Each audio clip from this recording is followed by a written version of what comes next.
Hello, everyone. Welcome to Prescott Education Association's Governing Board Candidate Forum. We'll be starting in a few minutes.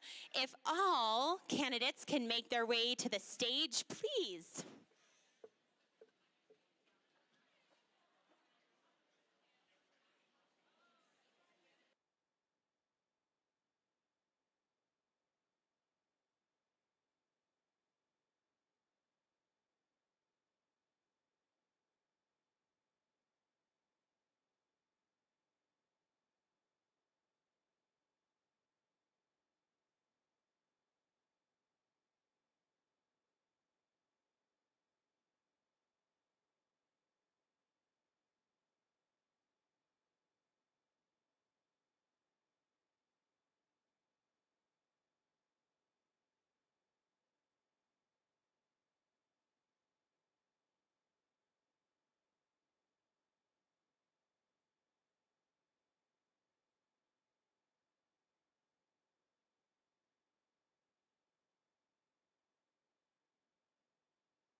We all good?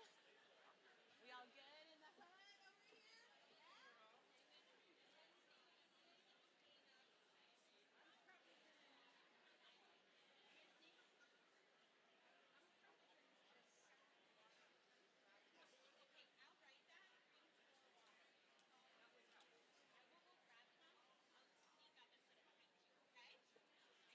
Yeah, totally. Thank you for being here. Second water's for everyone.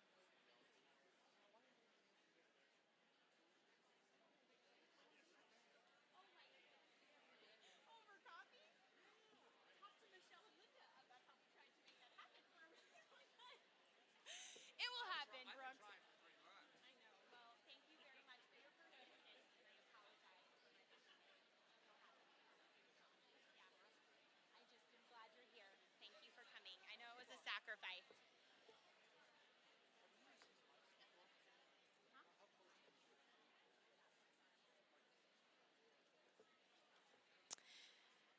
Welcome. Thank you so much for being here today.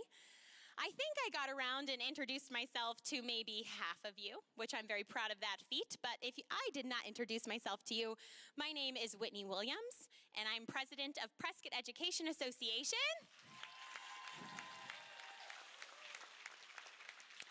And Prescott Education Association is our teacher union for PUSD #1, which is super exciting. We've I guess we could say tripled our membership since I became president in October of last year, which is wonderful. All right, well, today is our governing board candidate forum. We have all 7 candidates here who will be on the ballot in November. Now, if you are a 4-year seat candidate, will you raise your hand? So out of these 5 candidates, 3 will be, or 2, I apologize, 2 will be elected to a 4-year seat, and we have 2 2-year seats running for 1 position. If you were able to grab a voting sheet and sign in out in the lobby, this can be a way for you to take notes during our forum. We'll get started here in a moment with the questions, but we will stop promptly at 7:30. So we'll get through as many of our teacher questions as we can. The questions were created by our members of PEA. If you don't mind standing with me, I would like to lead us in the Pledge of Allegiance, please. And face the flag, which is right over here to your left. I pledge allegiance to the flag of the United States of America and to the republic for which it stands, one nation, under God, indivisible, with liberty and justice for all. Thank you for doing that with me. All right, so I have no further ado, but then to introduce our moderator for the evening, Dr. Tara O'Neill, who is a professor at Yavapai College, has parents in the school district. Give a round of applause, please, for Tara O'Neill. Thank you so much. I have kids in the school district, but my parents also went to Prescott High School, and one of my grandparents, so here I am. All right, I'm just going to go over a few rules and procedures before we get started. Each of our candidates will have 2 minutes to answer their question, and then we'll move on. And we want to get as much out of them as we can tonight, so please be respectful of those 2 minutes. And you out in the audience, please don't ask any additional questions during the forum. You get to have cookies with the candidates afterwards. This isn't a place to make noise or react to the candidates, please. We want to respect everyone's time. Disruptive audience members will be escorted out. This is where the community gets to listen to the candidates. And then finally, bathrooms are in the lobby, and emergency exits are all over the place. All right, are we ready to get started? We're going to start with Mr. Compton. Please introduce yourself. What qualifications do you bring to the district governing board? Why are you seeking this position? In your opinion, what is the greatest single challenge facing our school district? Well, I thought I was just going to do an introduction, so I'll go ahead and do that for the 2 minutes, and I'm happy to answer any questions after that. But my name is Brooks Compton. I'm a single-parent father with sole custody of my one son, Victor Compton. Before I got up here, I was reminded of something by a supporter of mine, and she said, you know, Brooks, most of these candidates get up here and they talk about themselves and all of their accomplishments for 10 minutes, but you know, Brooks, it's boring and we really don't care. So no bloviating from me. I was brought to my attention that most people really don't understand or know about my history here in Prescott, so I just wanted to share that with you. My family was originally here in Arizona Territory in 1870s. My grandparents were born in Glendale in the early 1900s, and my grandfather was here in Prescott in 1919. My mother went to the dances all at the Armory here in the 1950s, and when I was born, I spent most of the late 60s, all through the 70s and the 80s here in Prescott. And then once I was divorced and I received custody of my son, I moved back here to Prescott because he was pushing and pushing and pushing to be here. And so we decided to make a life change and come back here. And I brought my mother along with me. She is 82 years old, and it's turned out great because she is a retired Arizona school teacher. So that's fabulous to have, especially during COVID. My campaign is simple. 100% of all politics removed from the schools. Give the teachers the ability to teach and let them teach. That's most important. And when it comes to the governing board, my job on the governing board it's singular. It's the protection and education of our children. Thank you for listening. Okay, Mrs. Comm. Hi, I'm Linda Kahn. I'm running for the 2-year slot. I started my career after college. I got my bachelor's degree in criminal justice and criminal law, and went into the police department and worked in law enforcement for 18 years. Mostly as a 911 dispatcher, but then later I went into station officer, jailer, court liaison, but finished up as a 911 dispatcher. And during that time, I wanted children in my life. I went back to school and got my teaching credential at 35 years old and began teaching in the same city that I had worked 18 years in, and worked as a classroom teacher, K-12, multiple subject, for 25 years. During that time, I earned the master teacher certificate to coach student teachers coming out of the college, and I also was a reading specialist and taught a lot of the kids who were struggling with reading and writing skills. After Columbine, went back and got my credential, my master's in school counseling, and worked at that until I retired in 2013 and moved here. Thank you. Mr. Goligoski. Good evening. I'm Stan Goligoski. I've lived in Prescott most of my life. I'm a product of PUSD, as are 27 of between my wife's family and my own family, 27 graduates of PUSD. I've got 3 more that are en route to PUSD, one that is currently in kindergarten. I have a vested interest in this school district, 100%. Most people don't realize that when I worked for the county over the last 9 years, after a 21-year service in the United States Army and moving back to Prescott, I worked for the Education Service Agency, which is a position within the county. As a county employee, I could not run for a position like this. This is my first venture at this. And I can't think of a more critical race than what we have going on here today. Not only for the future of our school district and the 150 years of its past to keep its traditions, but also to make sure that we keep the sanctity of all the good things that we do within PUSD. I'm prepared to talk about all the different things that PUSD offers for our students. I'm proud of where we send them out into the world, whether it's a career or it's higher education. And I'm a candidate that wants to ensure that we continue this. Thank you.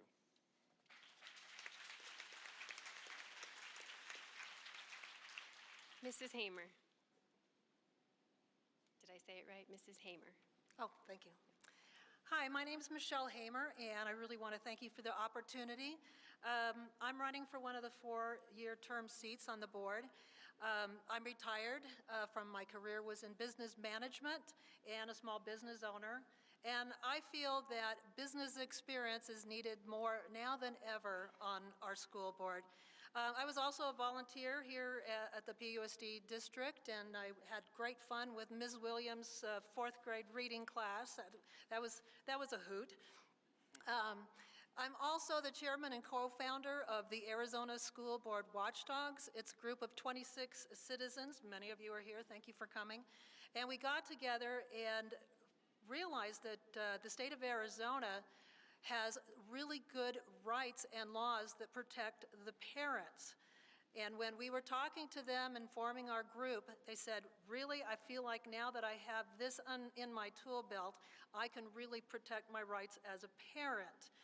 We formed a website, and we went and stood outside the schools with our flyers and our little watchdog on there, and said, do you know that your parents' rights? And we had a lot of good parents go to the schools and was able to talk to their principals and their teachers and have a good discussion, not on an emotional basis, but more on the law.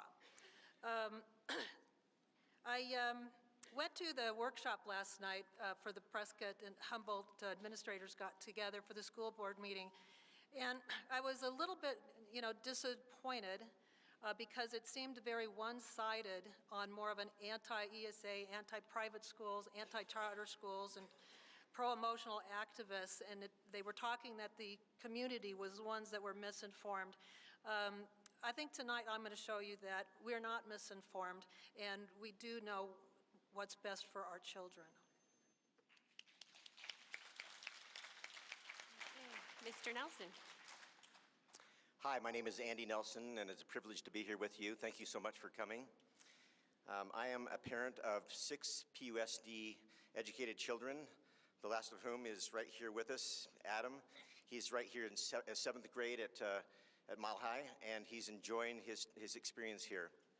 2022 has become known as the year of the parents, and I do believe in parental rights and parental involvement and participation. I've been here in the community for about 22 years. I'm a practicing chiropractic physician, and school board campaigning has become my part-time job. I've attended all the school board meetings since July of 2021, when I interviewed for a board vacancy. I was not selected, however, I have diligently worked to learn and listen this last year, and it's been a great experience meeting a lot of people. As a business owner, I do believe in merit and performance-based academics, and I think that it's important to recognize that it's an outside influence that should be on the board, somebody with external integrity, so that you can be objective. I am a traditional values candidate. I've served as a Boy Scout leader and a merit badge counselor, in Toastmasters here in Prescott, Rotary Club, Prescott Area Leadership, and chairman of the Quad City Interfaith Council.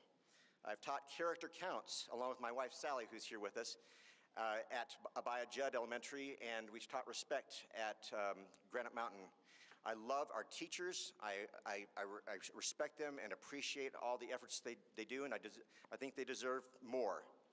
So thank you for again, for the privilege of being here. Andy Nelson, parent with a spine.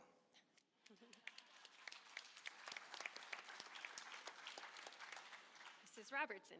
Thank you all for coming this evening. My name is Jane Robertson. It's nice to be at a forum where all the candidates have been invited.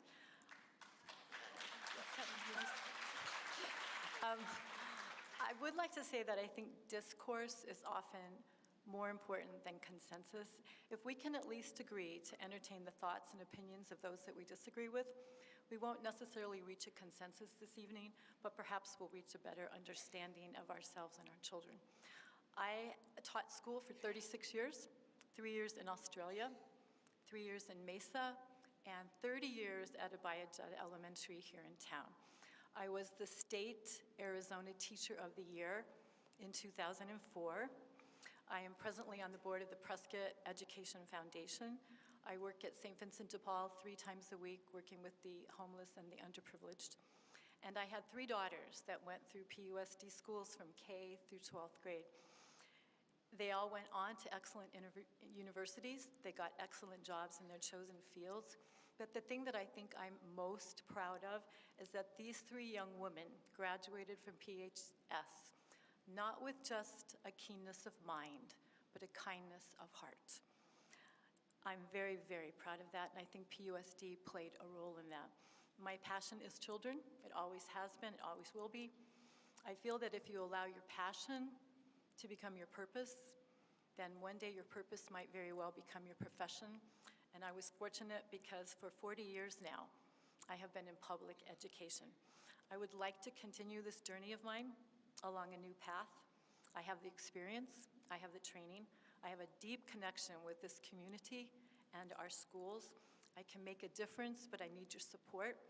The one thing I think we need to work on this year is gelling again, bringing our schools back together as a community. The kids missed a lot in the last several years, and this is what we need to do this year.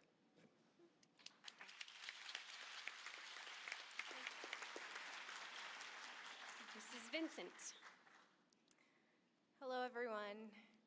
I'm incredibly grateful to Prescott Education Association for hosting this forum, for inviting me, for inviting all of the candidates for our governing board in our community.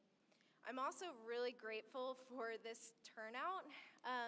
It's a lot of faces that I think represent investment in public education, specifically in Prescott. And I know that there's a lot of people that aren't here tonight that have lots of busy things in their lives or for whatever reason can't gather in these groups, and I appreciate everybody involved in whatever way, because this is really important. It's important to me, it's important to our community, and it's important to our schools. My name is Sarah Vincent, and I am running for a 2-year seat on the governing board. I currently serve on the PUSD governing board. I was appointed last August, so I've been serving a year. I was appointed by County Superintendent Tim Carter out of a pool of record-breaking applicants. My background is in education, my passion is education, my life is education. I have learned a lot in my last year in that specific role, but I also bring to the table experience working as the current education director at the Highland Center for Natural History. And I also have a future Badger, I hope, in the audience tonight, and a loving husband. And my inspiration really is long-term future and keeping things steady, creating that stability, supporting and trusting our teachers and the PUSD staff. I think right now there's obviously a lack of funding and a lack of support for public education in the state of Arizona. I think that's the number one issue for us today. Thank you all.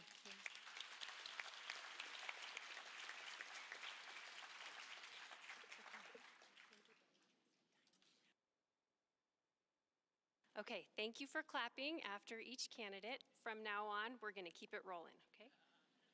First, Mrs. Khan. As a board member, what would you suggest to help the district attract and retain talented educators and staff? Well, being a retired educator, I know that that is something that is dear to my heart. Teachers seem to be the last on the list. Even in California, where I did my teaching, we were the lowest paid district around, and we would get everyone trained. We had great training. We had a university in our city of Long Beach, and we would get all the student teachers, get them trained, and they would leave for other districts that would train them and give them more money. So we were constantly disappointed with losing very good teachers. That's something that our district here needs to address too. Our teachers are left behind. They need to be brought up to the level that they deserve for their education. And I think what I would do is to have some type of an incentive kind of a pay to help them with merits that they can do continuing education and make the money that they'd like to make and take vacations once in a while. All right, thank you. Mr. Goligoski. Yes, I'll tell you, this is obviously two different important points. One is that recruitment piece, and I'll tell you what I've done. I can remember back about 8 years ago when Superintendent Dan Streeter stood up in the county administrators meeting and said, what are we going to do about retention and recruitment in Yavapai County? He's asked that question because this isn't a one district problem. This is a multiple district problem. And at the county level, we're dealing with 26 school districts and 24 charter schools. That's the size of the state of New Jersey. To have the opportunity to work for one school district now, what we did is we consolidated those efforts. And we took teachers and groups of administrators up to South Dakota, to Michigan, and then we realized we have to bring people into Prescott specifically. It's a great place. We all know it's a great place to live, but we have to start with that attraction. And so we started with the teacher fair, specifically at Yavapai College, partnered with Yavapai College, and brought them in. The retention piece is even more important because we all know that the cost of living here is very difficult, right? Especially on teachers. So we have to be able to come up with creative ways to curb that cost. One is, and you've heard it in the news, is teacher housing. Now, teacher housing is not a long-term solution. It's just here to get teachers in here for a short amount of period so they can get enough money in their pockets and then have enough down payment for a house so that they can afford to live in this community and start a family. Those initiatives, working with all the different civic organizations in the community, is critical, and that's exactly who I work with. Thank you. Thank you. Mrs. Hamer. Hi, I'm going to put my business hat on here, and I know that if you want to attract good employees, you have to have a good company, a growing company where there's going to be a lot of opportunity. Teachers can find 100 ways to research the schools and how they're doing. I've done it. It's kind of easy to find. PUSD was a super great school in 2010. They had 5,600 students, they had 10 schools, and their proficiency rates were in the mid-70s and mid-80s in reading, writing, and arithmetic. Today they have 7 schools and little under 3,600 students. And when teachers look at a decrease in students, they know there's going to be a decrease in student pay and then or student funding, which means less opportunities. The first thing when I would have seen 500 students leave in 2 years, you go out and you find out why, and you fix it, and you work really hard to get those students back. So that's when I look at, get the school in an attractive place again. We've got 45% proficiency in ELA and 36% in math. How are we going to attract good teachers and keep them? We have to get the students back, make the changes that we need to change. When I've talked to the parents that have left PUSD, they don't do it because they don't like the teachers or the staff. They love the teachers. They just don't like the direction the school's going in. These are the hard conversations you have in boardrooms across the nation. And we need, and I'm not saying this to hurt anybody's feelings. It's not about feelings. It's about having the hard conversations to fix things and give our kids an excellent education. And that's why I think we need somebody with some business background on the board. Thank you. Mr. Nelson. First of all, I'd like to credit Clark Tenney, Assistant Superintendent and Human Resources for PUSD, for doing an excellent job at attracting and retaining our teachers. Also like to credit Brian Moore, Chief Financial Officer, for doing what he can with the budget to make sure that teachers get paid as much. You realize that, that teacher pay comes largely from the legislature. And recently, the legislature has been more generous than in the past. From 2017 to now, we've got about a 37.1% increase. We're still 5% below the state average and well below the national average. So I'm all for teacher pay whenever we can do that. As far as other comments from teachers that I've asked, I've got many teachers that are in my practice that I treat, and I've asked them this question: how can we attract and retain teachers? And the answer is usually support. They want support from their administration, their parents. I want to focus on parents for a minute, because if this is the year of the parents and parental involvement is so important, thank you for being here. But I haven't seen parents at board meetings. I haven't seen parents in PTOs. This school, Mile High, could use a lot more parents in their booster clubs. So I would encourage parents to get more involved. Mrs. Haregi here at Mile High, who teaches Adam, told me that she's a former CPA that's retired, and instead of going to the golf course, she came to work for PUSD. So I applaud efforts of people who are willing to, with experience and background, to come back and teach and contribute in our system. So the things that I would encourage people to do, us to do as a community, is thank our teachers. They love it when they get a compliment, a little gift from that student that says thank you. I'm grateful for our teachers. Thank you so much. Thank you. Mrs. Robertson. Most of us assume that the answer to this question is salaries. When I first applied at PUSD back in the 80s, I was told that one of the extra benefits of Prescott were the pine trees. I agree with that. However, pine trees don't pay the bills when you have a two-teacher family. And unfortunately, as Andy mentioned, our funding in the Arizona legislature is limited somewhat.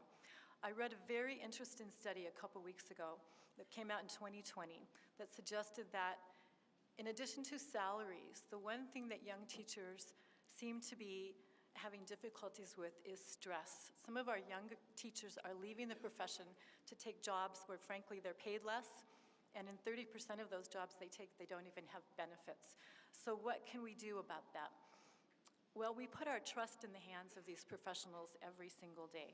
We expect them to teach a rigorous curriculum, but in return, I think we as Prescott citizens need to once again respect these professionals and value their contributions to our community. We need to defend them. We need to praise them loudly. We need to be their staunch advocates whenever and wherever we have the opportunity. One of those opportunities is in the Prescott Education Foundation. It was a foundation that was started a few years ago to help get a bond and override election passed. It was tremendously effective. We now have a foundation that offers teachers grants so they don't have to use their own money for their projects. We have a Rising Stars dinner at the end of each year where we have Prescott seniors nominate teachers that they want to recognize. And we have what's dear to my heart, the Teacher's Closet, where we offer free supplies to teachers at no cost to them whatsoever, all donated by contributions from this community. So I feel like we need to respect our teachers, value our teachers, and help our teachers defray the costs of being a teacher. Thank you. Mrs. Vincent. Teachers and staff, because it takes more than just teachers to create a positive learning environment. Teachers and staff need support, trust, and stability. That support comes in the form of wages, compensation that matches the cost of living in Prescott. It comes from safe work environments, inspiring resources like state-of-the-art facilities and teaching materials, and then positive and trusting relationships with their fellows, but also with the community. Arizona is 48th in per pupil spending, and while money does not equal better education, it does play a role in how we go about this. Right now, we're on course to repeat the expenditure limit fiasco that essentially held our education hostage for political gain. We're on course to divert public funds from public education, and that's going to create an atmosphere of instability. It's going to lower morale. It already has. That's the reality. We're just on course to continue to do that. Our community deserves a board that can bring an element of stability and trust and can champion for our teachers and advocate for the same. On the board, I've voted every single time enthusiastically to increase pay where I could. I've worked with the district to support compensating teachers during the hard period of COVID when they were pulling extra duties. I've also served with the Prescott Education Foundation, again, filling in those gaps in funding and providing a little bit of extra esteem and respect, trust for our teachers. As a board member, I have as much or as little agency as the rest of you as a citizen that gets to vote, but what I do have agency over is being a cheerleader for our teachers. Thank you. Mr. Compton.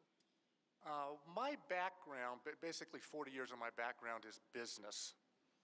As an entrepreneur, I create businesses, run businesses, hire employees. I understand what it means to try and keep an employee and how difficult that is. That background I have is instrumental in what needs to be done with the PUSD. With talking with teachers, and some of them are here in the audience, I have found out that they don't feel as if they have an advocate or a voice on the board. It is my intention to be that advocate for teachers. So they have someone to come to if they have problems with children in their classes, if they have problems with the administration. I will be your advocate. I will be there for you. It is my intention to do this job full-time, not part-time. When it comes to recruiting, owning businesses, recruiting is your lifeblood. You have to know how to recruit. Teacher pay is instrumental, and as everybody has said, when it boils down to the money, the legislature has us hostage. But there's always creative ways to keep people. Promoting Prescott's lifestyle. It's the reason I moved back here, because of my experiences and my family's experiences here in Prescott. Promoting the lifestyle and recruiting teachers and being that voice for the teachers. And as I said, my mother is a retired Arizona school teacher, and I've been listening to her talk about school since I was 5. And I have a good understanding of what it means to be a teacher. And I will be that advocate for teachers. And I understand the job that you're doing, and I appreciate the job that you're doing. And that needs to be understood. I appreciate you. Thank you. Thank you. Mr. Goligoski, you're going to be answering this first. Once elected, what is one priority you intend to work on first, and where would you begin? So I've got several priorities that I've listed out. One of them is to prevent negative popular influences from infiltrating our schools. I believe that we have, right now on the table, we have administrators, we have teachers that are being attacked. I know it firsthand from my family, I know this firsthand from my friends. And as a board member, you can see I have broad shoulders, and I'll take that. I'll take that on my shoulders. My brother and what I was taught in my family was to absorb as much as I could for the people that we were in service for. Same thing held true when I was overseas in Afghanistan and Iraq. I would absorb as much as I possibly could so it didn't get down to the level where it impacted the people that were actually doing the jobs. There are several policies that PUSD has enacted, and I stand fully behind them. One of them was capturing kids' hearts. 8 years ago or 6 years ago, we lost a student here on this campus, Callie. And my brother turned to me and said, we need something. We are in survival mode. Our kids are not learning right now. We need to ensure that these kids can go back to the classroom because they're not getting any support at home, and where else do they turn to than their peers and the trained professionals here on campus. We brought in therapy dogs, we brought in counselors, we brought in everybody we possibly could. We went to the James Family Foundation in order to get funding for capturing kids' heart, and then they implemented here and then in the high school. Programs like that truly speaks to the heart of the student, speaks to the heart of the teachers that implement this, and this is exactly what we need, and we need to continue.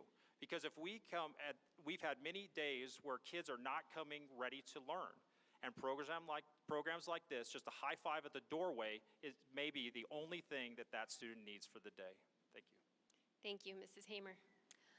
Well, one of the first things that'll happen when I get elected on the board is I'm going to have to take the oath of office, that I'll follow the laws of Arizona, the Arizona Constitution, and the U.S. Constitution. I take that very seriously. And like I said before, Arizona has a lot of good laws protecting our parents. And you can have all of the great teachers and all of the great studies in the school, but if you don't have parents putting their children in our school, we won't have the funding, and we'll be closing schools down. Putting on my business hat again. One of the things that I've been talking to with parents the most is their frustration that their rights have been trampled on. You have the Parents' Bill of Rights that gives the parents the full responsibility and rights over their child's education, their moral upbringing, their religious upbringing, and their educational upbringing. They have to be involved in there, and their rights have to be preserved. You have Title 15 that also strengthens the Parents' Bill of Rights. And frankly, the parents feel like those rights have been trampled on, they're not being listened to. And what happens when you're getting bad service at a restaurant, hotel, or something? You don't go back. You take your kids out and you find another school. We've got schools, our charter schools and our religious schools, they're expanding just to be able to handle the large waiting lists that they have every year. But since 2010, PUSD has lost over 2,000 students in a growing community. We need to take the parents seriously. I will be a teacher advocate just as much as I'll be a parent advocate, because we all have the same goal, is to give our children a safe environment and an excellent academic education. Thank you. Thank you. Mr. Nelson.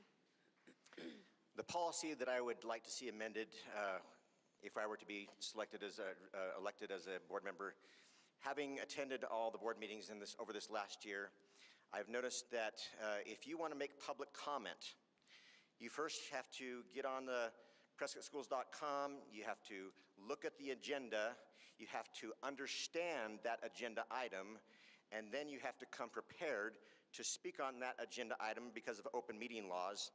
You would have to fill out a request to speak, and you would have to hand that to Sarah Torres prior to the agenda item being held in the meeting. That is the only way to make public comment. There is an exceptional way, and that is that you can email or communicate with one of the board members and see if you can get your comments mentioned at the end of the meeting. When we were at a meeting last night with Humboldt Unified and Prescott Unified School District, HUSD, their policy is a little different. They have a 30-minute time frame for which public comment can be made, and that's 5 minutes per speaker. So, and they have said that the discourse has been civil, and that's what it ought to be. I like what Jane said about being able to disagree agreeably. Public comment would be the thing that I'd change. I think people need to express their opinions and views more, and we should make it more open to public comment. Thank you. Mrs. Robertson. Well, I would agree that the first thing would be to take that oath of office, and we agree to pertain to the Arizona Constitution. One of the things I think for our priority this year is we need to remember that our kids have been in a very difficult place the last 2 years.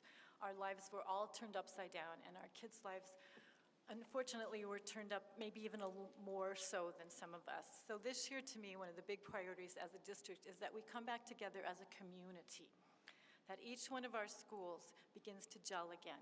We need our schools to feel like we're back at what we've had once before, a normalcy.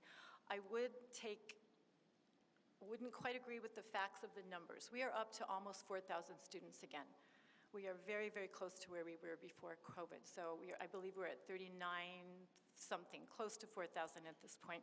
Our homeschoolers are coming back, our parents are coming back, and it's exciting to see what's happening in the schools again this year, just because the kids want to be back. It's normal, it feels good for them to be back, and I think our main focus this year needs to really look at bringing back that culture where kids feel a part of our communities and our schools. They like coming, they want to be at school, they come early, they like to stay late. And I think that's what we really need to focus on this year. Thank you. Mrs. Vincent.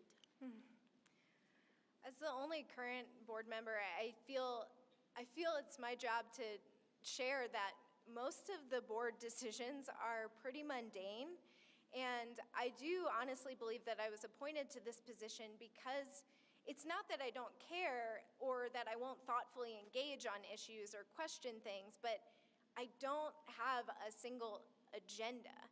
A lot of what happens is we talk about bleachers for 4 meetings, and I think it's important to have members on the board that can keep that stability, to lean into the educational experts that look at this stuff every day for hours, certainly do outside research and bring in some of that. But I think at the end of the day, I can't pin my finger on like what's one thing that you would do as soon as you get elected, because the reality is I'm here to serve, and what that means is I listen, I learn, and then I can start having dialogue and engaging in a way where maybe I have an opinion. But that opinion is only one of 5, and an individual board member has no agency beyond any other Arizona citizen. So it's important to me to have a functioning board, more so than it is for me individually to make any sort of changes or bring anything forward. I really admire our district leadership team, and I admire everybody who's out there in the day-to-day, and I think there's a good culture from what I've seen of very good communication. So if there's a paraprofessional or a staff that could see ways that our district could improve, they're sharing that in the correct forums, and it all bounces all around. It's not like everything goes top down, bottom up. It's just good communication and stability, listening, considering, and being thoughtful. Thank you, Mr. Compton. My son first attended Abaya Judd, and then Granite Mountain, and then Mile High, and now he's in ROTC over at the high school. And the one thing that I hear from parents, and most importantly from the children, constantly the children, think about this, 12, 13 years old, get the politics out of the schools. The children are talking about politics themselves, adult politics. They're inundated with it on their phones. They're inundated with it in their classrooms. They're inundated with their friends. It has to be removed from the schools. Just by removing the politics itself, we will cure so many of our problems. All of us coming here together tonight is an important first step, because it shows that we can come together, we can have discourse, and we can actually communicate with each other. You know, when it comes to politics for teachers, just this past week, I had a teacher contact me who was an English major, and she had been chastised or had to deal with intuitive little kids running around deciding to change their pronouns so they could get their teacher in trouble. And that's what they had done. And so the teacher uses the wrong pronoun one day, and this is all political, and then the teacher gets in trouble. Well, this is not fair for the teacher. The teacher shouldn't have to deal with this. Get the politics out of the schools and we will solve our problems. And coming together like this is the answer. Thank you. Mrs. Khan? Well, now I'm not seeing a lot of you taking notes, so only Nancy is taking notes. And I think that you need to take notes on this because with my background in law enforcement, I did a lot of, I worked in the inner city schools of Long Beach, California.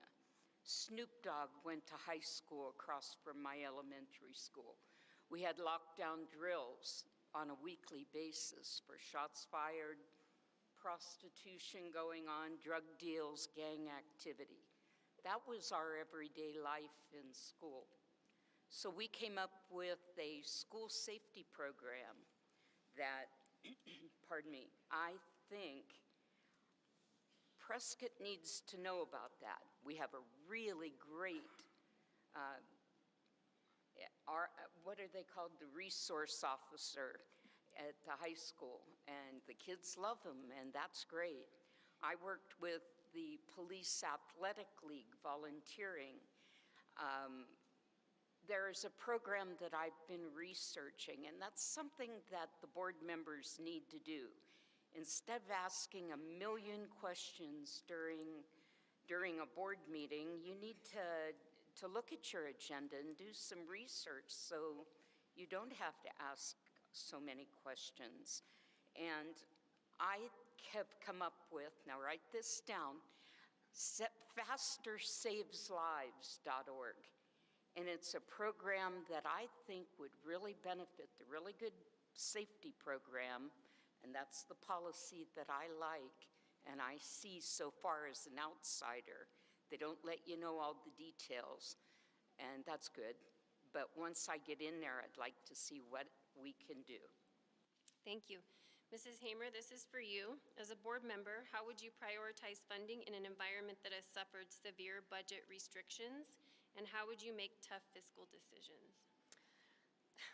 Gosh, I keep putting on that business hat. What I would do is go and look at the programs that are working and the ones that aren't. And I look at it is how much benefit is given to our students' education. It's called a benefit cost ratio. And I would look at any of those programs and do the hard choices of the ones that are not bringing a good benefit to the students. Excuse me.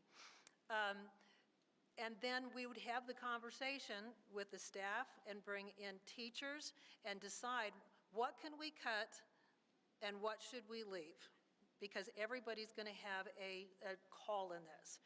But when you look at the buckets of money that are coming in, there's 3 buckets. There's federal, state, and local. And the federal really only goes to special needs. And then you have the local, which is your tax dollars, and then the state, which is on the aggregate spending limit that we were talking about. Now, back in the 80s, they said you're going to get, the state of Arizona says you're going to get this amount of money per year per student. But you're going to get a 10% increase every year on that. And it has worked very well. We haven't had to do any overrides, of course, most recently the one in February. Now, here's the thing when we talk about money and prioritizing. In the meeting, they said that that was their money. It wasn't the school's money. They had 300 students did not come back to school. And I will quote Brian Moore in the meeting. He said, "We would not have had a problem with our aggregate spending limit if we would have gotten our students back." So there's a lot of talk about money and prioritizing, but we need to start talking about facts and truths about where the money's going and where it's coming from. Thank you. Thank you. Mr. Nelson. As a business owner, over the past 22 years, I've had some times where I simply didn't have enough to pay myself after I paid my employees and my rent and everything else, so I went without. That doesn't happen in government. They get paid anyway. That's the difference between running your school as a business, running our lives like a business. We sacrifice. We make other decisions that will help us to be more profitable, and we market ourselves. So I would suggest that if we want to have more customers, which enrollment drives funding, then we ought to be greater in terms of performance and academic excellence, and be the best that we can do to attract more students. Now, when I was at the board meeting when they discussed the aggregate expenditure limit, it was a big deal. It was known in advance, anticipated, but we weren't prepared because we simply didn't have the funding allocated, and that's not anybody's fault. But right after that big blowout, there was a 5% increase to everybody across the board. I would have had a discussion about perhaps that 5% being adjusted, maybe 4.5% to administration and 5.5% to teachers. So we could have made some adjustments in that way instead of just a 5% increase across the board. That's what I would look at is more teacher pay, less administrative pay, less bureaucracy, because with more and more counselors, I love the emotional support that's been provided by all the counselors, but it's also an expense to the district, and it's expanding. It's going to be ever expanding because there's more emphasis on the social aspect than there is on academic fundamentals. Thank you. Mrs. Robertson. Okay. First of all, I would be the first one to admit that my ignorance lies in the financial parts of the district. It's not where my expertise is. If I do have the opportunity to serve on the board, I will make it something that I really work on. My expertise is in the classroom. That's where it's always been with the kids. I will say that the article that was in the paper today about our audit at the PUSD and Brian Morris, I emailed Brian and said, "You're my superhero." We have done a phenomenal job in this district. We have over 70% of our monies is directly affected it's in the classroom with teachers, support staff, our curriculums, our supplies, our counselors, all of that goes into the classroom. We only have a 10% administrative cost in our district. That is far lower than a lot of districts around the state and the nation. I personally think that we should be extremely proud of the way we're handling things financially at this point. Do teachers want to be paid more? Of course they do. But as I mentioned before, there are other things other than just pay that makes a teacher feel valuable. And I think that it's not, sometimes we don't look at that close enough. We're financially quite in a good place right now. Can we always improve? Sure we can. But once again, if you didn't read the article in the paper today about our latest audit and all the work that Brian and his cohorts are doing over at the DO, it's really worth a read. I think you will be pleasantly and very much impressed with how it's going in PUSD right now. Thank you. Mrs. Vincent. I want to just take a moment and pause on financial oversight, which is one of one of the duties of a governing board member, and I've learned a lot on this topic. It was not something that I learned in high school or college, and I did some workshops with the Arizona School Board Association and have sat down and really tried to dig in, and I'm not an expert in any way. But what I have learned that has really stood out to me is that the amount of oversight that public education has financially is huge. It's cumbersome. There's a big audit every year, and not only will that audit, if you're interested, show you where all that money is going, if we want to follow it, it's also going to compare it to comparable districts, ones that are similar in size, et cetera. And when we look at how we compare to other districts, PUSD clearly values the students. That money is going towards supporting those students, and we call that direct service or whatever. The reality is we have other nomenclature like administration, which is not a dirty word. It takes administration to run a school. If you get rid of all the administration, or if you start to mess with the balance of how we've efficiently made it by in the state of Arizona on a limited budget, when you start to mess with that, pieces are gonna fall. It takes a lot to run a school district. And so certainly, I think a priority is always going to be supporting our teachers, support staff, et cetera. But we need to support our bus drivers, we need to support our counselors, we need to support our administration, because guess what? They've had a really bad go at it too. And they are here for our teachers. I think everyone in our quote-unquote administration has a history of being an educator in Prescott. So I just get frustrated with that conversation. Thank you. Thank you, Mr. Compton. Well, to start with, I have to say, while all of us candidates may or may not have issues with the PUSD, I do have to tip my hat to the CFO for keeping us fiscally sound. This is important. But what I've heard from the other candidates is what's wrong, but not how to fix it. This is a political issue. This is money coming from the legislature. And that has to do with building relationships, being a bridge builder, and lobbying the legislature. One of the other things I've done in the past of my life, which is politics, is lobby legislatures, lobby political officials. I've done a lot of it. And I like doing it. It's basically because I like people. And going and talking with them, securing that funding, making them understand what we need here in Prescott is the answer. It's a shorter answer than others, but it's an actual solution to the problem. We have to build the relationships with the legislature to pull the money back where we need it. All right, thank you. Mrs. Khan. I'm glad to hear that Jane said that, because being a classroom teacher, we were completely out of that realm of any kind of consideration. But we were the ones who needed the most support. And what I've seen in Prescott is that we have a very top-heavy type of a structure. We have so many administrators and so many specialists, and now we're getting less children. I used to spend well, my tax guy told me I could have taken a much better vacation with all the money I spent in my classroom.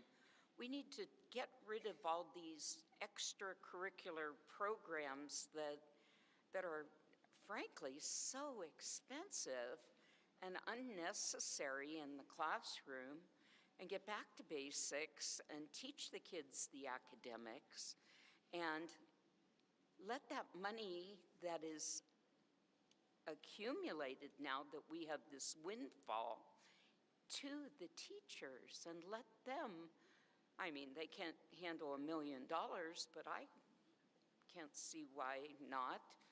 But I would like to see a whole restructure of all we have done. It seems it all goes to the administration, and the budget could be shaken up a bit.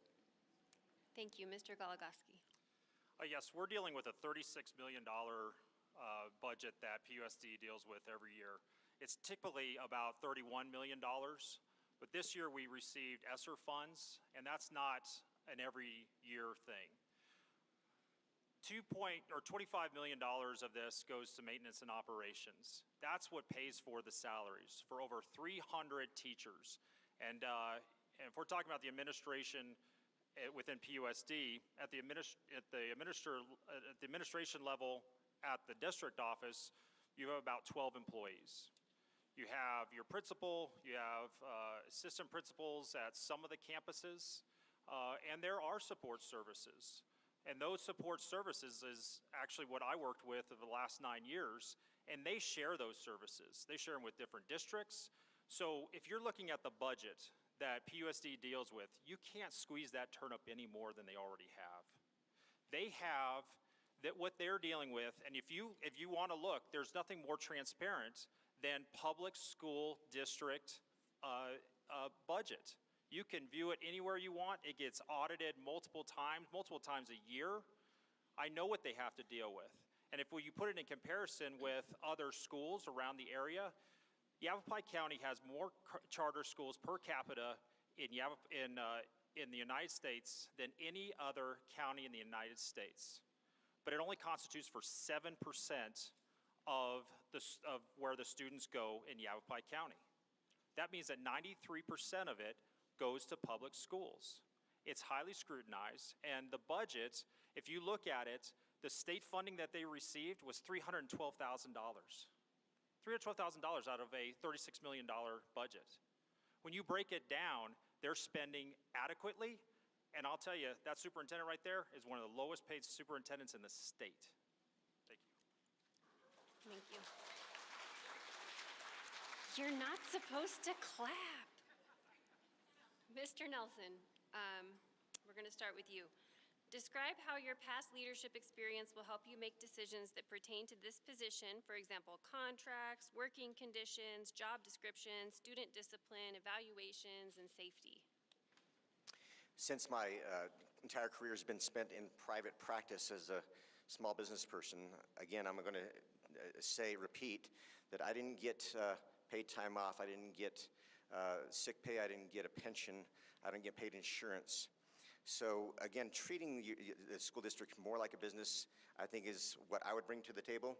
In terms of working in the community, my tenure as chairman of the Quad City Interfaith Council, we worked with a very disparate group of organizations. Some of them, they were very, very mixed, and some of them were didn't have the same mission and goals, but we came together, and we made things happen in terms of interfaith relations, in terms of a ceremony for gratitude in our community, in terms of service projects with something called justserve.org. So I think bringing people together for one common goal, even though we may not disagree, we come together, especially in this nonpartisan position as an elected board member. You do what's right for the kids and for the community, and you get along together and build relationships. Thank you. Mrs. Robertson. I have been in public education for almost 40 years now, and throughout my career as a teacher, I've had various leadership roles, and some of those roles, of course, my most important role was that in the classroom. And the classroom, in a way, is like a little business. You learn to appreciate your kids. You learn to decide what works best for each child. You learn how to run the classroom in a way that's efficient and that the kids are always on task and learning what they need to learn academically. I also served as your Arizona Teacher of the Year in 2004. And during that time, I had the opportunity to travel around the state, see different schools, different districts. I also had the opportunity to travel around the country and see what was happening in different schools and different districts. And every time I went to a different district or a different school or a different state, I always came back with a few more ideas about what we can do within our own schools in Prescott to improve upon them. I also work in the teacher's closet, which I mentioned to you previously. The teacher's closet actually was a closet, literally a closet, 3 years ago with a few supplies on shelves that we had in the district. And I think you could say through my efforts and part of my leadership skills, we've been able to move that closet to a much larger location. We're now moving to a new portable in the high school where teachers will be able to come once again at least twice a month and get free supplies. That took a lot of work on my part as far as getting donations, as far as advertising what we had to do, as far as getting organizations.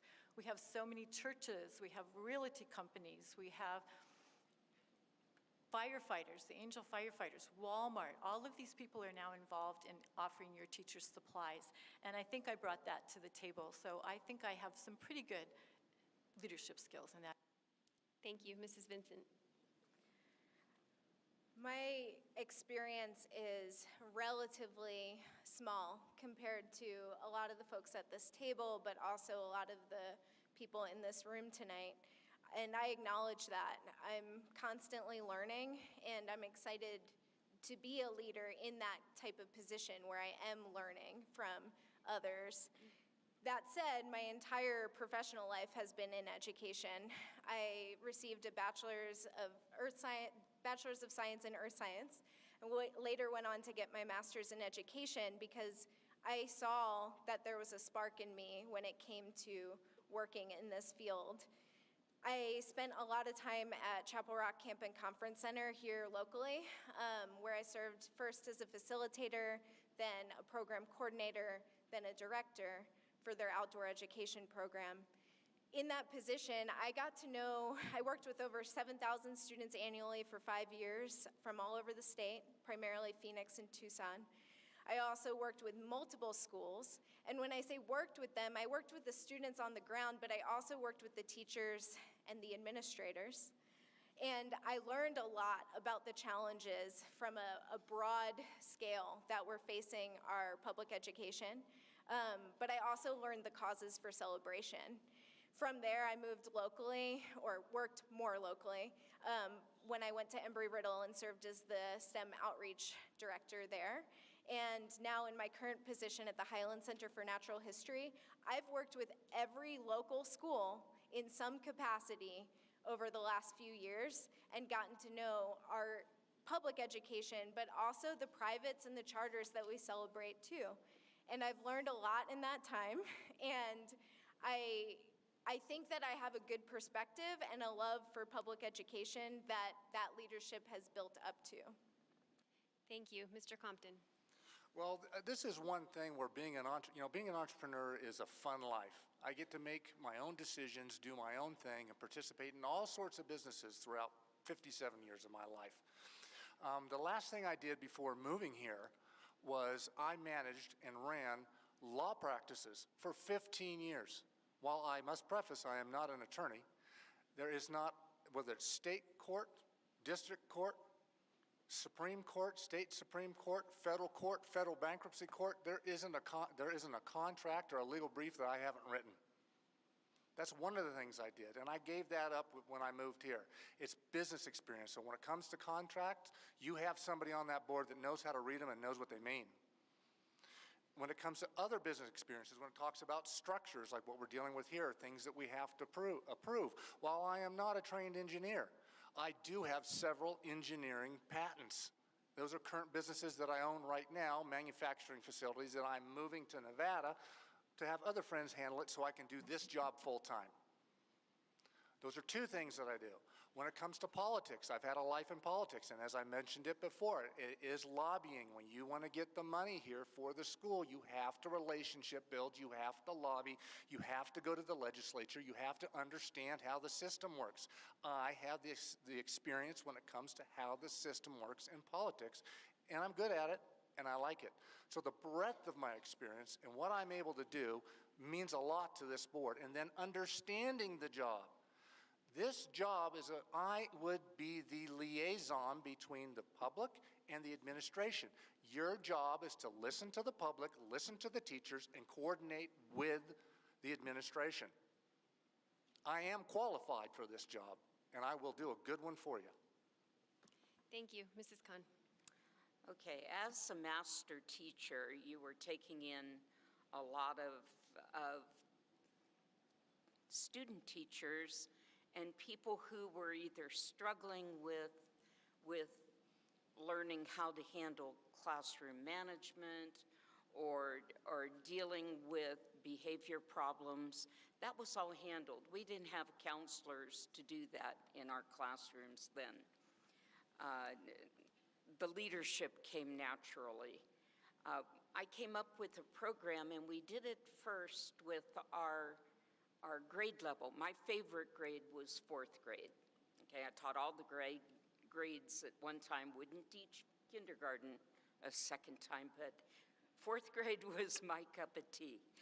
And we got all the 4th grade teachers together at that school. There were 4, and we were on year-round schedule, and we team taught, and we coached each other. We shared lesson plans, and it really worked well that way.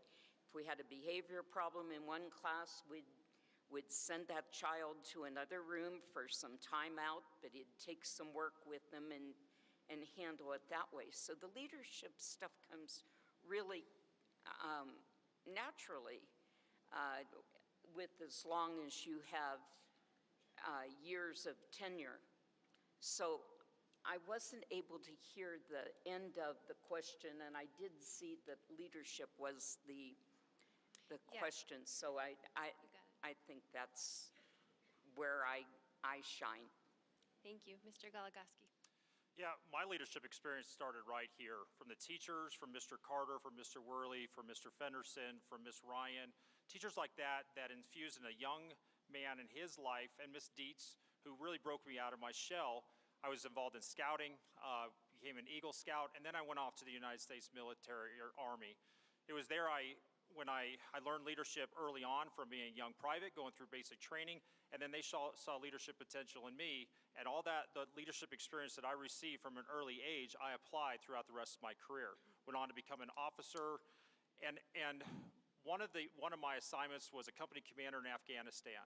In Afghanistan, not only were we in charge of 350 soldiers and their health and welfare and morale, but we also related to the community. We had 17 villages that we were in charge of. Many of the things that we did over there were build schools for girls, because under Taliban rule, you did not have any girls' schools. So we built all girls' schools there. We also had schools that were built in old Soviet barracks, and it wasn't lost on me that there were 3 boys to a desk in order to get an education, that these girls would go through minefields in order to get an education.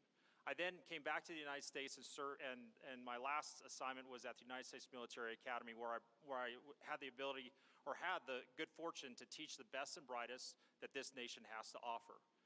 After that, I came back to Prescott, and I applied all those leadership skills. I currently serve on the Prescott Planning and Zoning as a liaison between the public and that board or commission. I served as the president of the Prescott YMCA, served on the Kiwanis board. So serving on a board, reviewing MOUs, contractual obligations, all that stuff in the Robert's Rule of Order is not lost in what I've learned since I've been here in Prescott. Thank you. Thank you. Mrs. Hamer.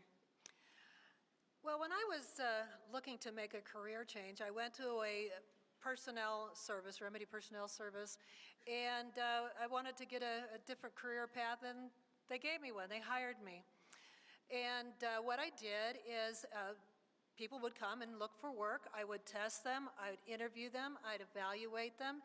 And then we would have a long list of customers, clients that we did business with, call us up and need these employees, and I had to make a good match, somebody that could fit in, plus have the skills to do that job. Well, I did so well, they moved me up into sales rep, and I would go out and find companies to do business with and sell our company. We're going to give you these really good employees, and we're going to give you a good match. I did so well at that, I got promoted to branch manager. And basically, you are managing the branch. You have to go and do contracts with large companies that are a low gross margin profit, and you have to balance that with smaller companies where you can get a higher gross margin profit. And at any one time, the branch would have 500, 600, 1,000 employees that we would have to manage that would be could be out at 300 different companies. We would had to make sure that we got their time cards and they got paid every week. And that's how I got to come over to Arizona, is to open another branch in Scottsdale. So when you're running a branch, when you've got employees that are working with your customers, you're writing contracts and trying to keep the business so you can't have enough. So you've got to get the employees. So my product were employees, and then my clients were companies, and I had to constantly find employees, and I had constantly find clients to be able to make that good match. So that is my leadership skills, and at one time at Scottsdale, I had the jazz festival with over 400 employees for. Thank you. It does cut off at 2 minutes. Mrs. Robertson, what is one decision or policy that our district has enacted that you support and will continue as an incoming board member? This one's going to be easy for me. This one's right up my wheelhouse. As I mentioned earlier in my opening remarks, one of the things that I'm most proud about is the fact that when my daughters graduated from PUSD, not only did they have a keenness of mind, but they had a kindness of heart. And I do think it takes a village. In my daughter's cases, we had family, we had friends, but we also had PUSD, and I do think that they helped for my daughters to be successful. As I thought about this, I realized that our job as educators is not just to teach academics. We teach the whole child. 80% of the jobs that our youngest students will have one day haven't even been invented yet. Businesses are looking for employees that have not only academic intelligence, but emotional intelligence, the ability to work and collaborate successfully with others. And I've always felt that PUSD encouraged children to learn about important character traits. When I first started teaching, it was Duso the dolphin, who was developing understanding of self and others. That was our first PUSD character building project. We went on to character counts. Andy helped me in my classroom with that. Fairness, trustworthiness, caring, responsibility, citizenship, respect. We moved on to capturing kids' hearts, which we work with today, and Kids at Hope. And now we're talking about student wellness. The fact is, ladies and gentlemen, all these programs are SEL. That's the new acronym, social emotional learning. All learning is social and emotional. Success at academic learning is absolutely connected to how students interact with their teachers, their peers, and their school environment. Prescott has always done this. It's one of those policies we need to keep in place no matter what you call it. It's what we need for ourselves and our children. Thank you, Mrs. Vincent.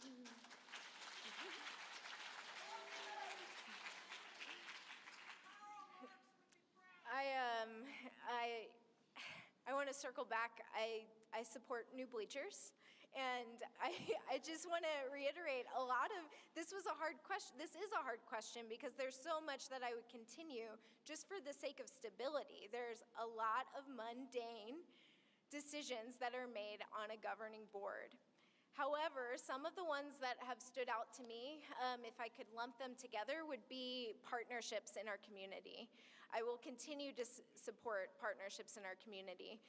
Some examples include partnering with the City of Prescott with their open spaces and using the trails, partnering with the City of Prescott for those school resource officers, and like this evening, partnering with our local arts community, renting out theaters like this one, partnering with the Yavapai County Education Service Agency. They do so much for our county when it comes to education.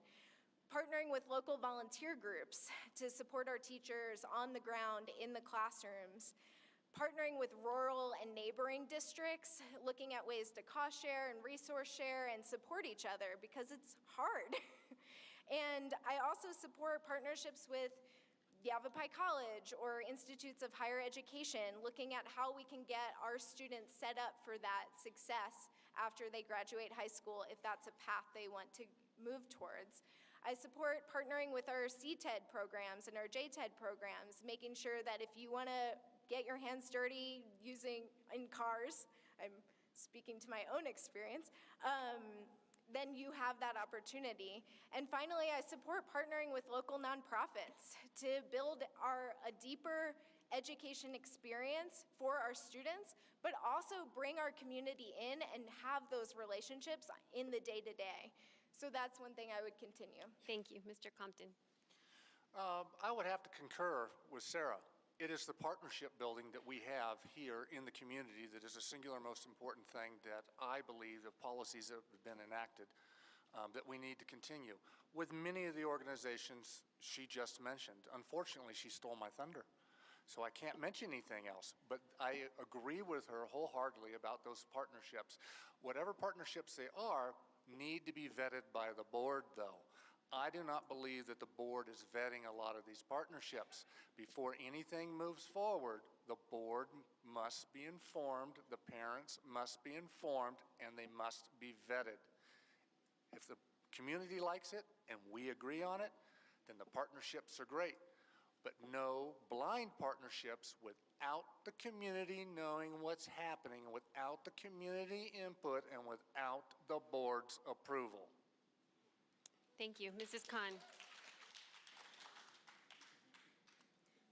What the answers have been so far are really good. I've been teaching a long time, and we started out, we've always had some sort of social emotional learning type thing going on in the classrooms. Teachers are nurturing, caring individuals. They love their children. They teach them skills that help them to be good citizens in the classroom. And that needs to continue, but it's gone overboard. It has just turned to the point where not every child in the classroom is dysfunctional. And when you find that one child that is struggling, then that child needs to not be subjected to so much peer pressure. I mean, that's what they get in the classroom, is the whole class kind of gangs up on them. That can't happen. We can't have that. The kids need to know they are loved and safe in the classroom, but we need to kind of come back to center with what's been going on. And we're at a crossroads in education. We're losing our kids in public education. And I was so struck with how kind the kids are when I first moved here. My master's was escalating aggression in school-age children, and I tested anti-bullying programs. They have all been completely flipped into all this social-emotional learning on steroids. Let's get back to figuring out what it takes to not. You're going to turn you're going to turn it off. I don't know. It's not me, Thank you, Mr. Galagaski. Can you remind everybody of the question, please? Yes. What is one decision or policy that our district has enacted that you support and will continue as an incoming board member? Yeah, so I already mentioned capturing kids' hearts as one. The biggest part that what I always am most proud of is the ability that I have to be able to connect organizations and people. When I came to work at the Education Service Agency, I honestly didn't know what my role would be. I wasn't involved really in education, especially in the state of Arizona. It became very relevant to me that the one thing that I could do is bring these organizations, the civic organizations, the foundations together in order to help support our school districts. About 4 years ago, we had a problem with substitute teacher retention, or even trying to get substitute teachers in here. Again, I mentioned that we're the size of the state of New Jersey. We had the same districts competing against the same superintendent, or same substitutes. And so we consolidated our efforts so that we now have one substitute teacher program, so that we don't have to reinvent the marketing. We don't have to reinvent that recruiting. We don't have to have a position in the district office in order to maintain the sub-coordination. It's efforts like that that we can combine together. I know that our districts are talking together about the different transportation efforts. We all kind of run the same routes. Why wouldn't we consolidate an effort like that? I know there's issues with kind of that funding, but you sure can work that out. We've provided IT support to other districts like Skull Valley and Kirkland, but that puts more money into the pocket in order to retain an IT person, and that's the beauty of the shared service. We also have special education people that go out to these little districts as well, serves them, and then that district funding comes into this district. We just have to get we just have to get smarter at how we utilize the spending that we do have. Thank you. Mrs. Hamer. Okay, I heard that as what initiative would I bring? Was that Decision or policy? Decision or policy to bring in. Okay. What is one decision or policy that our district has enacted That you isn't support? acted. Okay. Sorry, it's a little bit echoey up here. One of the ones that I really like, and I think it's best for the staff, is the policy is called GBB, and it's the staff involvement in decision-making. I think that's very important. I'll just read a little bit of it to you. It'll be a policy of the board to encourage employee participation in the decision-making for the district. The superintendent is authorized to establish such committees as necessary to recommend policies and regulations that will enhance the operation of the district. In recommending the policy to the board and in the development of regulation for operation of the district, the superintendent may involve at the planning stage, whenever feasible, any employee who may be affected by such provisions. Now, I really like that, but I want to make a change.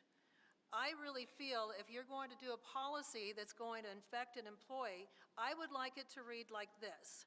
The superintendent must involve at the planning stage, not whenever feasible, but must involve at the planning phase any employees who may be affected by such provisions. As somebody who's worked with a lot of different employees and have had to tell them they're fired, it's really a tough thing.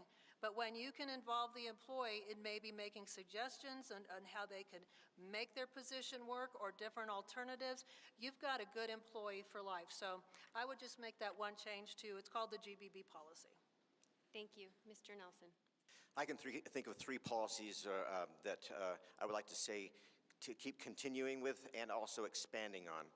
First of all, Joe Howard's an excellent partnership leader in our community that has made lots of those partnerships that we've talked about. One of which is the Margot Fontaine School of Ballet that is scheduled to come here to Mile High Middle School and to partner with us, which is going to bring enrollment, it's going to bring culture.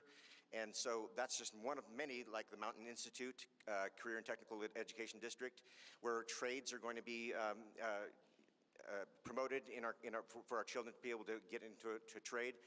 But I'm going to go back to public comment. I would like to, again, expand that public comment to have more community conversations. I'd also like to see more volunteerism. I know that there's volunteer agreements in place. I'd like to expand those volunteer agreements so we can have more people from our community with experience to come into our schools and share that experience with our children. And lastly, parental involvement with volunteerism as well. Let's, as parents, come into the schools more and get involved, know our teachers, know our administration, and participate in the process. That's what we have the Arizona Parental Rights Bill allows people to be on committees, and my wife was on a site committee at Granite Mountain Middle School. So parental involvement, volunteerism, and public comment, together with those wonderful partnership agreements that they've done a great job at. Thank you. Mrs. Vincent, how would you encourage the school board, administration, and Prescott Education Association to work together? I think continue doing a lot of what groundwork has already been laid. I think Prescott Education Association and the district leadership team already sit down and have some of these conversations. If we're to improve that, I think we can look at maybe increasing the frequency. I would be intrigued to sit down at the table and really hear what they think, because they have way more experience with that relationship than I do. But perhaps we could brainstorm some topics that I think if we got teacher input on subjects before an agenda came out, and I know that's sometimes challenging because agendas are typically like kind of time sensitive and sometimes things get in there that don't necessarily work with very busy schedules. But I think if there's a way maybe to have some general topics that PEA and district leadership and perhaps the community could have conversations about, I think it would help inform my decisions as a governing board member to have those perspectives. Thank you. Mr. Compton? How would I encourage them to work together? Yep. Well, that's what I said the job was. The liaison between the board, between the teachers, between the administration. It's pretty simple. I met Joe Howard tonight. He's right there. I know Miss Williams. She was my son's teacher. You just get together, you sit down, and you talk about everybody's issues and what you want to do. It's that bridge building I told you about. It's back to lobbying and back to politics, basically. You just have to bring people together. The reasons I moved here was because this was a community, not a town. It was a community. And COVID has just driven us apart. And politics has driven us apart. And I am willing, as a governing board member, just very simple, go talk to them. When there's a problem, you go right at it. When somebody needs to have communication with you, you go to them. You don't sit around and wait for somebody else to do it, you do it. That's your job. That's why you're on the governing board, and that's what I would do. Thank you. Mrs. Khan? Well, this is an interesting question because I would have thought, and it's PEA, right? PEA would be already doing that and reaching out, and there would not have to be any kind of an issue if there is an issue. I did see an issue in California. We had the big teachers unions who were political action people, and you couldn't even pay your dues. I mean, you had to pay your dues. They took it right out of your paycheck. And you had no say, but they did the collective bargaining for the teachers. And so you weren't included in that, in the classroom teaching. I don't know that PEA does collective bargaining here. If they do, then they are a legitimate teachers union. And hopefully they're not so politically active, because the teachers need support. They don't need people going to Congress and making it a political issue. I know I wanted just to be in my classroom and be left alone and be with my kids and teach them and be successful. If that's not happening here, I don't know that. Thank you. Mr. Goligoski? Yeah, currently I work in production for over 400 employees for M&I Windows out in Prescott Valley. And the one thing that you learn is, you know, the guys and the ladies on the line know more than anything. Same as the troops on the ground. We reduced battlefield circulation when we were overseas because we as leaders couldn't know exactly what's going on the ground. As a JV basketball coach at PHS, many times we cut into a timeout and I'd ask the guys on the floor, what are they seeing? That's where the PEA truly comes in. If we're not listening from boots on the ground or our teachers in the classroom, then we're making decisions in a bubble. We're making decisions in a silo. This is an important group. This important group is the head of the teachers that are the voice of the teachers. And it's there for the administrators. Again, if we're not listening to them, then we're making these decisions, probably poor decisions. So it's a critical part. And working together with the PEA is a critical part. Just like we have students sitting on the board as a representative. We want to hear from the students. It's truly what is going on in the schools, and they see it every single day. So why wouldn't we involve with them? Thank you. Mrs. Hamer? Well, I just wanted to remind everybody that we are running to be elected by the constituents of the Prescott Unified School District, and those are the people that I will be representing. And I'm going to be talking to you and find out what you want. And I need to bring that to the school board and to the administration in a negotiated way. But I am not going to lose sight that when I go into a school board and I might get a little pushback or from the teachers, I need to remind you I was elected by the constituents. And these are the people that are paying the taxes, that are paying the teachers and the school salaries, and supporting the school with their money. So that you are who I'm going to represent, and I will not forget that. Now, yes, we have to take care of our staff and our teachers and our children, but if we don't have parents bringing their children to our schools, you're not gonna have a job, and you're not gonna have schools. I take your vote very seriously, and I'm going to listen to you, and I'm going to take it to the board and say, this is what my constituents want. And too many times, I've seen Cara go up against the school board, and it's just like, we're not even going to listen to you. I saw her last night bringing up some things, and people were very angry with her. She's bringing you things that the people who elected us into office want, and they're our customers, and we've got to take care of them. And I promise you, if you elect me, that's what I'm going to do. Thank you. Mr. Nelson. First of all, I applaud the Prescott Education Association for holding this first and only to date nonpartisan forum.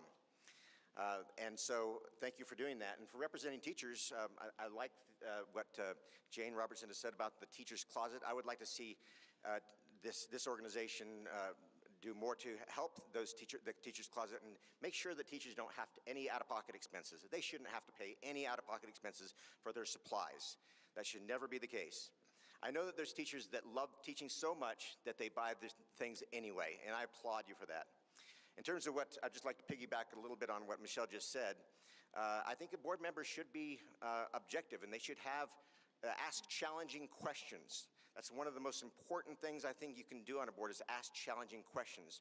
Not just assimilate, not just be somebody that's complicit with a system that has been around forever, that's just the establishment. We need to have objectivity on the board.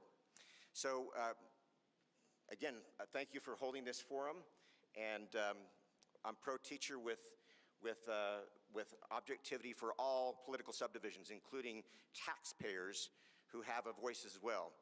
Everybody has a voice in this community. Thank you. Mrs. Robertson? I have to say I agree with almost everybody on this issue so far as answering this question goes. And I too would like to thank the PEA for sponsoring this. I do think it's important that the PTA work with the district leadership team. But one thing that I would like to see that happened many, many years ago, I remember that we saw board members in our classrooms more often. And I realize that's a very difficult thing to bring up when many of our board members are working full-time.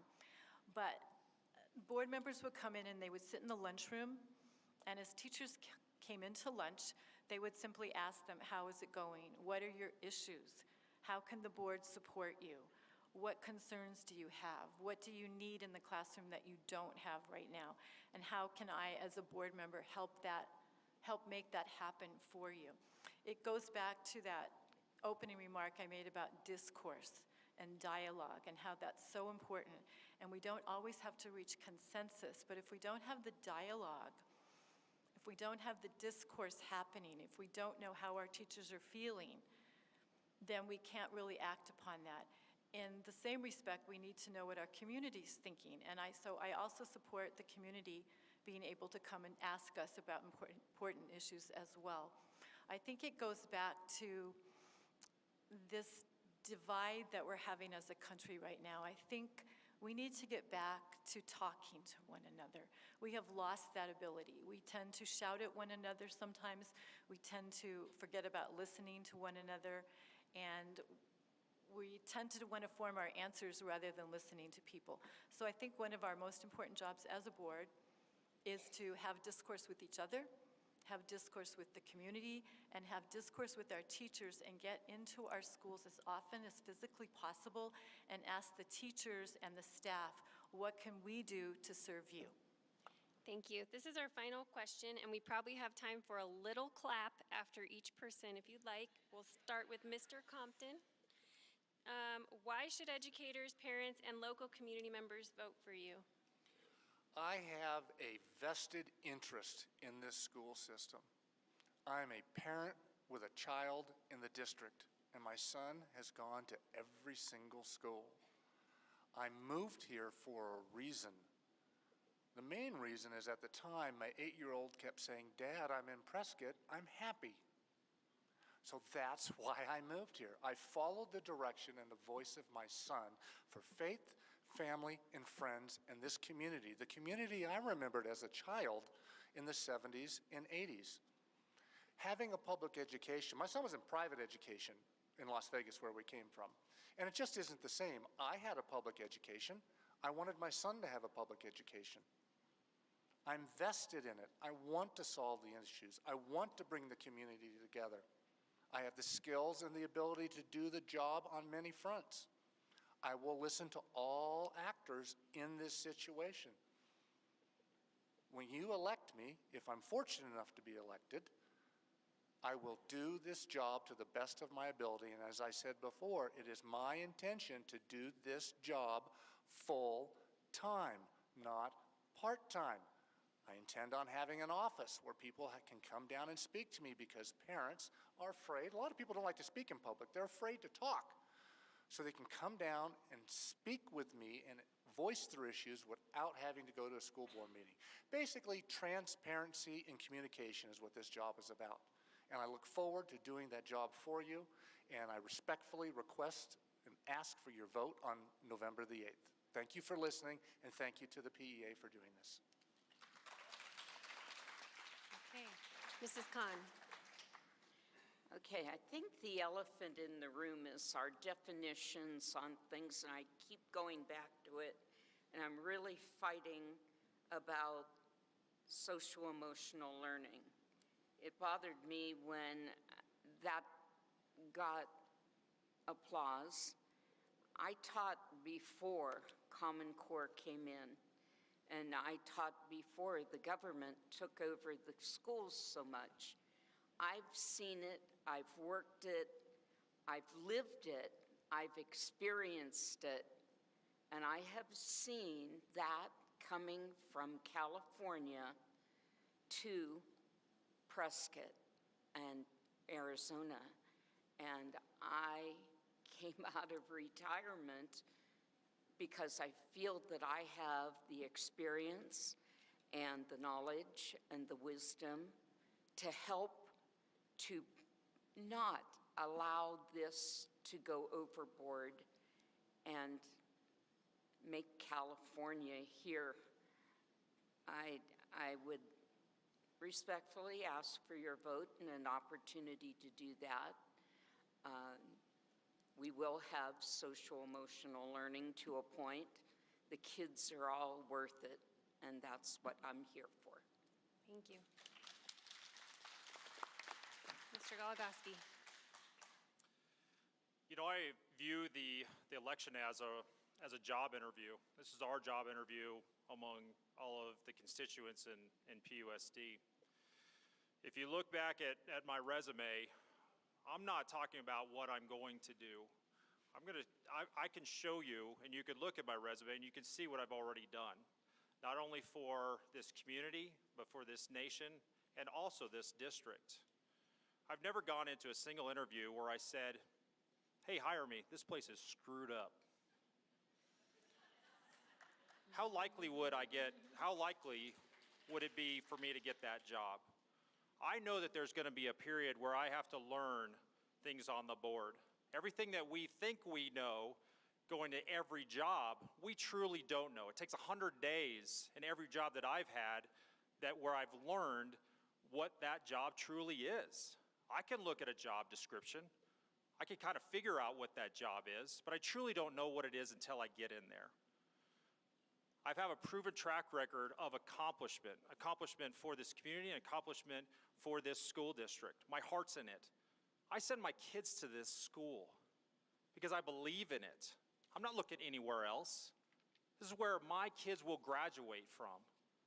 My son just graduated from here, from PHS, and I'm a proud dad. He's up at NAU. I know what the teachers brought to him. He wasn't learning anything erroneous. He's a patriotic young man.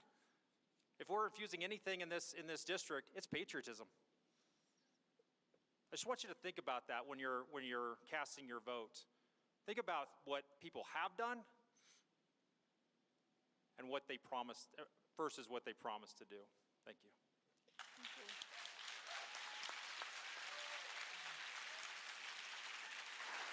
Mrs. Hamer.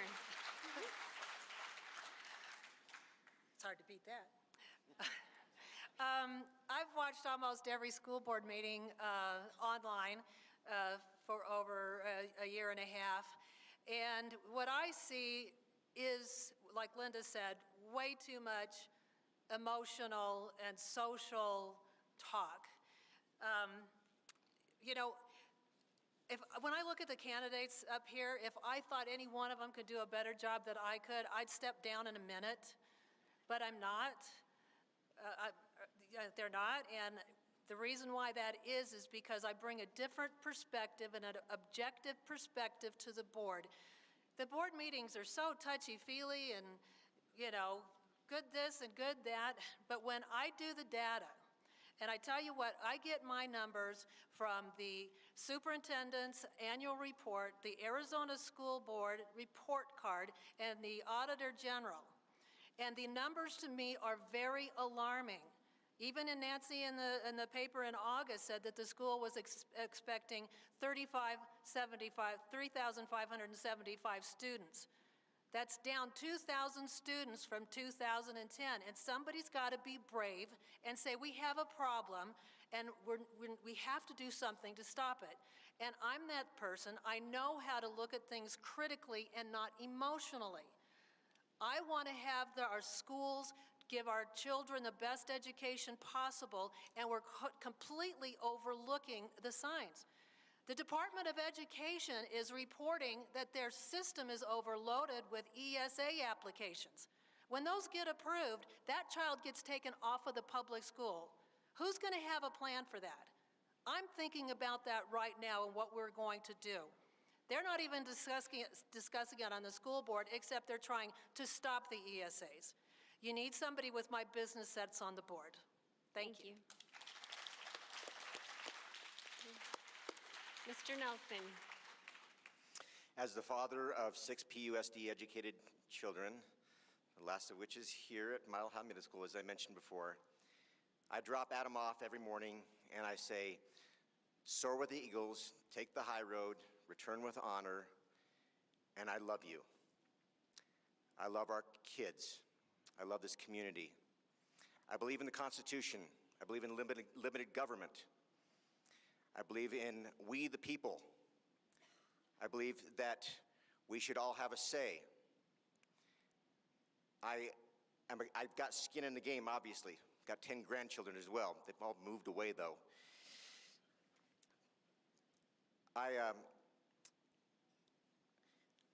just want to share with you that this is one of the most important elections there is in the country. School board. It's local control. And that's why you need to pick the candidate that can represent you best, whoever that is, and I'd be happy to step down if somebody is better. But no one has attended the board meetings more than I have over this last year. By the way, do you get a grade in school if you don't attend?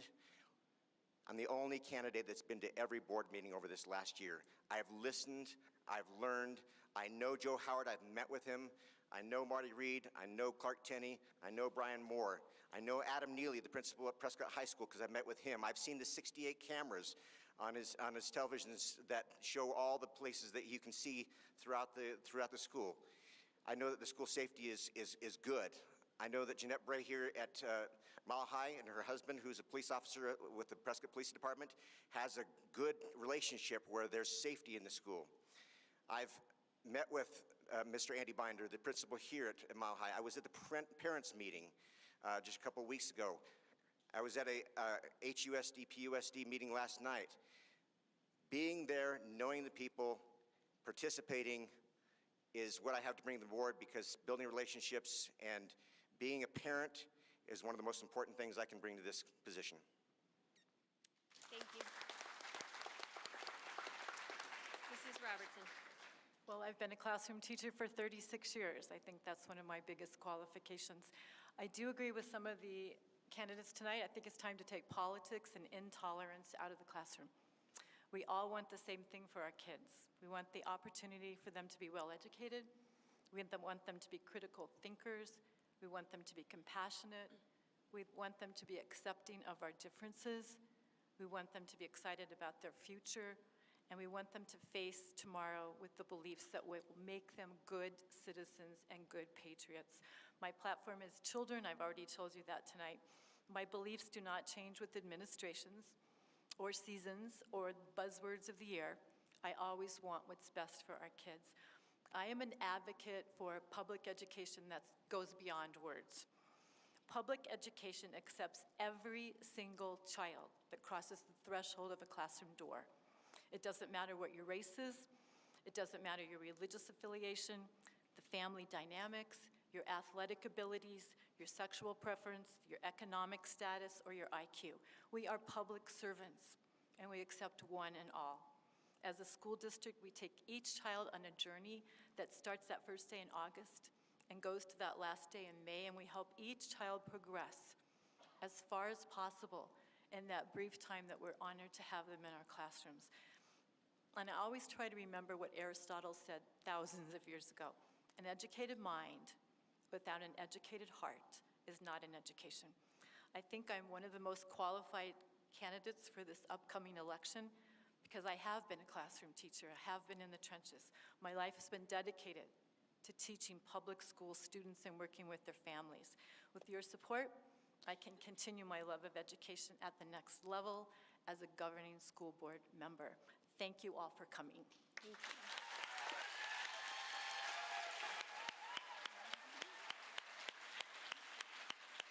Mrs. Vincent.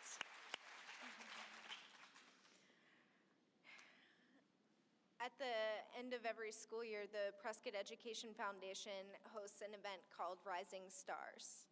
It's an event where students select a teacher that has been transformative in their educational journey. And then there's a dinner where the teacher and the student come and they share a little bit about their experience, their stories, and how we got to that point. I thought it sounded really cheesy, if I'm honest. And then I went, and darn it, if that wasn't one of the most moving experiences I've had during my privileged time of service here in the district, it was, and not a single student got up there and was talking about how wonderful their math drills were. They were talking about these relationships that they have built with not just their teachers, but their coaches, the leader of the ROTC, clubs, athletics. There is so much that goes on here in any given day. And it truly made me realize that we need a team of people that are willing to show up and serve students from the bottom of their heart and do their best to connect with people from all different backgrounds, because it takes all kinds. The teachers I loved are not the same teachers my friend loved for very different reasons. And I think that's important for us to remember. How that circles back to why you should vote for me is because I see beauty in that. And I think our public education system, specifically PUSD, is beautiful. And I'm going to continue to serve and learn and be part of these conversations and these experiences, and ultimately show up for every child every day and listen to the students and what they're indicating is best for them. Thank you.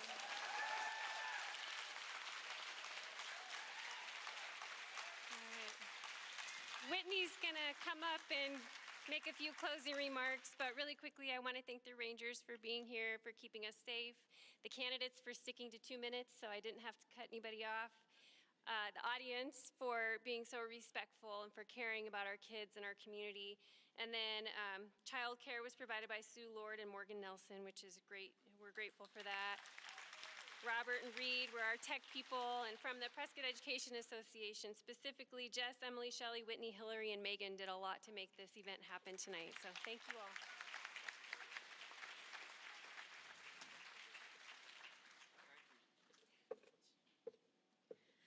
Well, thank you all for being here, and I want to take a moment to thank every single board candidate for coming to our forum. From the bottom of my heart, thank you so much for coming here and showing your support to PEA's forum.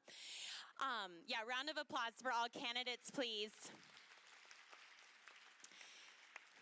In the lobby outside, we have a brown box where we would encourage you to return your voting sheet that is attached to your note brainstorming sheet. I want to thank Dr. O'Neill for doing an excellent job moderating. Thank you very much for being here tonight. All of our amazing volunteers and Mile High Hendricks Auditorium for letting us rent the space for the evening. We have cookies out there. You're welcome to grab a cookie on your way out. We have exits here and there, but also through the lobby, and candidates will be out there maybe having a cookie as well. All right, thank you very much. Have a wonderful evening.